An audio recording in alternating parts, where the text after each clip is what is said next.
नमस्कार, कसे आहात? मी विशालची नवरी गौरी बांदिवडेकर. माझं नाव आता तुम्हाला पाठ झालंच असेल.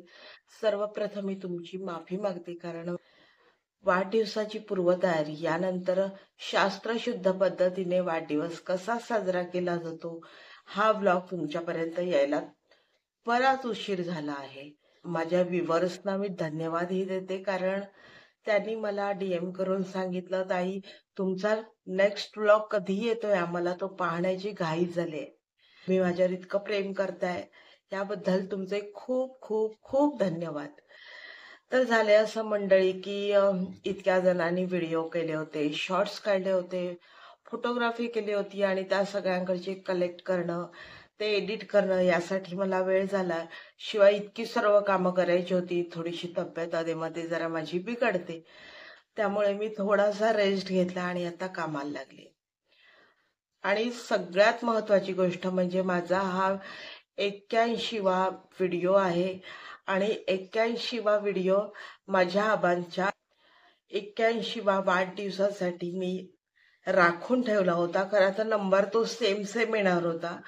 त्यानंतर बरेचसे व्हिडिओ आम्ही शूट केलेत, पण मी तो व्हायरल केले नाहीत, कारण हा दुग्धशर्करा योग मला सोडायचा नव्हता.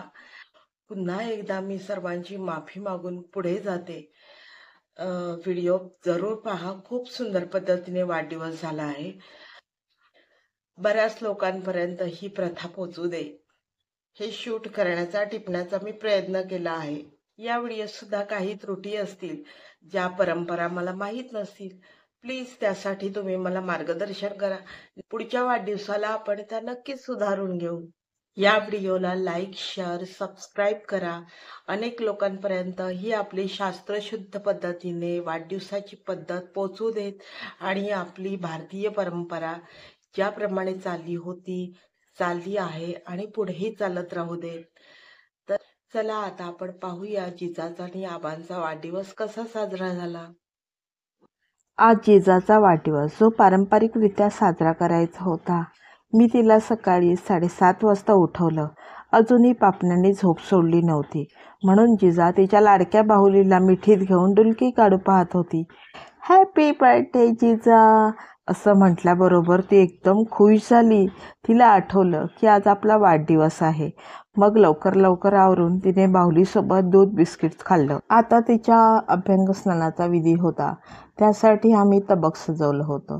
तबका तिळाचं ऊन तेल घेतलं होतं. पंचामृत म्हणजे दूध, दही, साखर, तूप आणि मध यांचं मिश्रण, उटण आणि साबण घेतला होता. तत्पूर्वी आम्ही तिला अभ्यंग स्नानासाठी पाठावर बसवून आधी तिळाच्या तेलाने मस्तकापासून पायापर्यंत मसाज करून घेतला. मग होतं पंचामृताचं स्नान. तोही विधी आम्ही पाटावरच उरकला. पंचामृत स्नानाने पंचज्ञानेंद्रिय जागी होतात असं आपल्या शास्त्रात सांगितलं आहे. त्यानंतर आम्ही हळद, बेसन, चंदन आणि वेखंड पावडर, दूध आणि गुलाब पाण्यात एकत्र करून घरीच तयार केलेलं उटण लावलं. त्यानंतर तिचं औक्षण केलं. तिच्या आवडीचा साबण म्हणजे मैसूर सँडल सोप तिच्या हातात देऊन आंघोळीस नेलं. मग स्नान करून आमचा गुंडा तयार झाला. आबांचा हा विधी आईने आधीच आटोपला होता. स्नानानंतर दोघेही देवघरात देवदर्शनासाठी आलेत. देवांना आणि सूर्यदेवाला नमस्कार करून आम्ही सप्तचिरंजीवींचे आवाहन केले. अश्वत्थामा, बली, व्यास, हनुमान, बिभीषण, कृपाचार्य आणि परशुराम यांचा आशीर्वाद मागून आबांनी आपल्या पूर्वजांचे स्मरण केले. नंतर आम्ही रामरक्षा म्हटली. रामरक्षेमध्ये आपल्या शरीराच्या प्रत्येक अवयवाचा उल्लेख आहे. यात श्रीरामांना विनंती केली आहे की या शरीराच्या अवयवांचे तू रक्षण कर. शिरो मे राघव पातूपासून रामो अखिलम वपूपर्यंतच्या स्तोत्रात आपल्या शरीराच्या अवयवांचे ध्यान आहे. आईने दोघांच्या त्या अवयवांवर अक्षता वाहून आम्ही दोघांच्या शरीराचे धन्यवाद मानलेत. मग जिजाने तिच्या बाबांनी खरेदी केलेले वस्त्र परिधान केले. शक्यतो आपल्या मुलाला किंवा मुलीला आपल्या अर्थार्जनातून खरेदी केलेले वस्त्र घालावे. तिच्या बाबाने म्हणजे आमच्या प्रसादने तिच्यासाठी छानसा सूट आणला होता. तो घालून ते दोघं देवळात बाप्पाच्या दर्शनासाठी गेलेत. आमच्या आबांना फारसं कॅमेऱ्यासमोर यायला आवडत नाही, त्यामुळे त्यांचे फोटो आणि व्हिडिओ आम्ही काढू शकलो नाहीत. यानंतर जिजाने घरी येऊन थोरा मोठ्यांचा आशीर्वाद घेतला. हे सर्व विधी दुपारी 12 वाजेपर्यंत आटोपलेत. त्यानंतर दोघांच्या आवडीचे जेवण उरकून घेतले. आज जेवणात आजोबा नातीच्या आवडीचे गुलाबजाम होते. जेवताना औक्षण झाले असते तर खऱ्या अर्थाने वाढदिवसाचा सर्व विधी पार पडला असता. पण आमच्या बाईसाहेबांना सतत काहीतरी चुकल्यासारखे वाटत होते. सर्व काही छान होत होतं, पण मित्रमैत्रिणी आल्याशिवाय कसलं काय? मग थोडा आराम करून जिजाच्या आणि आमच्या मित्रपरिवाराला सोयीस्कर असा वेळ आम्ही पारंपरिक आणि आधुनिक पद्धतीने वाढदिवस साजरा करण्यासाठी ठरवला. साधारणतः संध्याकाळी 6:30 ते 7 ही वेळ लक्ष्मी घरी येण्याची असते. शिवाय मुलं देखील शाळा कॉलेज उरकून घरी आलेली असतात. ऑफिसमधील मंडळीही साधारणतः याच वेळी घरी परत येतात. तेव्हा ही वेळ योग्य आहे असं ठरवलं. मी तिच्यासाठी पारंपरिक पोशाख म्हणून साडी शिवली होती. ती नेसून तिने काकांकडून थोडे लाड आणि कौतुक करून घेतलं. मग लबाडीने फोटोशूट करू दिलेत.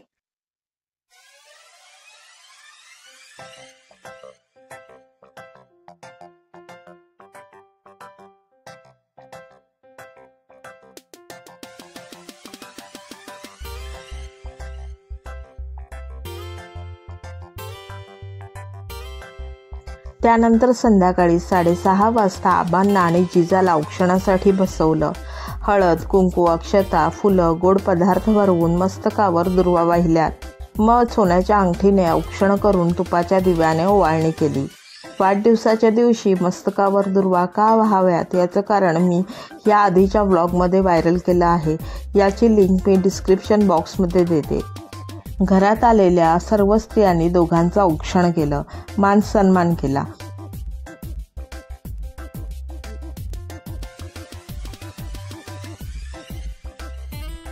मग आम्ही आबांना आणि जिजाला पिठाच्या दिव्यांनी ओवाळायच्या तयारीला लागलोत. 7वा दिवा जिजाकडून आणि 81वा दिवा आबांकडून आम्ही लावून घेतला. जिजाचा हट्ट होता की तिला केकच कापायचा आहे, म्हणून ती सुद्धा तयारी केली होती. आपलं शास्त्र कितीही मोठं असलं तरी बालहट्ट महत्त्वाचा. मुलांचे हट्ट पुरवावेच लागतात म्हणतात ना, त्याशिवाय देवही प्रसन्न होत नाही. तसंही आमच्या जिजाने दिवसभरात आमचे विधी उरकताना आम्हाला साथ दिलीच होती की, तीही हसत खेळत. मग आम्ही दोघांना हॉलमध्ये आणलं. केक कापण्याआधी आम्ही तिला समजावलं की आपल्याला तुझ्या मित्रमैत्रिणींना केक वाटायचा आहे, तो डिशमध्ये वाढ हां, बाहुलीला खाऊ वाढतेस ना तसा. म्हणून तिच्या हातात सुरीऐवजी प्लॅस्टिकचा चमचा दिला. तरीही आमच्या जिजाने केकवरती सुरीसारखा चालवला. असो, आम्ही हॅपी बर्थडे टू यू या गाण्याऐवजी जीवेत शरदा शतम सुदिनम जीवेत शरदा शतम हे गीत गायलो. सर्व मुलांनी टाळ्या वाजवून आम्हाला साथही दिली. खरं तर आपल्या हिंदुस्थानात वाढदिवस साजरा करण्याची ही अशी पद्धत आहे, पण विदेशी आक्रमणानंतर ती लोप पावली. यापूर्वी मेणबत्त्या विझवून केकवर सुऱ्या चालवून आपल्याकडे वाढदिवस साजरे होत नव्हते. इंग्रज येण्यापूर्वी अभ्यंगस्नान, औक्षण, देवदर्शन, गोडधोड पदार्थ खाऊन घरातल्या घरात वाढदिवस साजरा होत असे. अन्नपदार्थ शिजवल्यावर त्यावर सुरी चालवणं आपल्या शास्त्रात वर्ज्य आहे. शिजवलेला पदार्थ पानात वाढण्यासाठी कालथा, पलिता, उलथणं, हात, फळी, डाव, चिमटा याचा वापर आपण करावा, जेणेकरून तो पदार्थ भूक शमवण्यासाठी विभागला जाईल. तो पानात वाढलेला पदार्थ 5 बोटांनी खावा असे आपली संस्कृती सांगते. ही 5 बोटं म्हणजे पंचतत्व आहेत. ती जेव्हा आहारात बुडतात तेव्हा आपली भूक खऱ्या अर्थाने शमते. काटे, चमचे, सुऱ्या, स्टिक यांनी अन्नपदार्थ भुसकावून खाणे ही आपली संस्कृती नाही. याचा विचार करून आम्ही मुलांना केकसोबत चॉकलेट, वेफर्स आणि जिजाच्या हुकमानुसार तिच्या अत्यंत आवडीचा बटाटा वडा वाटला. शेवटी काय, मुलांचं ऐकून घ्यावं आणि आपल्याला हवं तेच करावं. हळूहळू ती मोठी होतील तेव्हा कधीतरी त्यांच्या बुद्धीला पटेल तसं समजावावं. आपल्याला हे असंच या पद्धतीने करायचं आहे, आपल्या शास्त्रात हे बसत नाही, ते बसत नाही, अशा पद्धतीने ताडकी फाड समजावणं चुकीचं होईल. म्हणून थोडं त्यांचं ऐकून घेऊन, थोडं आपलं म्हणणं मिसळवून म्हणजे आजच्या पिढीच्या भाषेत मॅच करून कार्यक्रम कसा झक्कास करावा, आम्हीही तेच करण्याचा प्रयत्न केला आहे. अशा रीतीने पारंपरिकता आणि आधुनिकता यांचा तोल सांभाळत वाढदिवसाचा कार्यक्रम पार पडला. आजोबा आणि नात यांचा वाढदिवस एकत्र साजरा करताना आधुनिकता आणि पारंपरिकता यांच्यातील शास्त्रशुद्धता हे दाखवताना या ब्लॉगचं शीर्षकही खऱ्या अर्थाने सार्थ झालं. तुम्हाला हा कार्यक्रम कसा वाटला हे मला कमेंट करून नक्की कळवाल. धन्यवाद.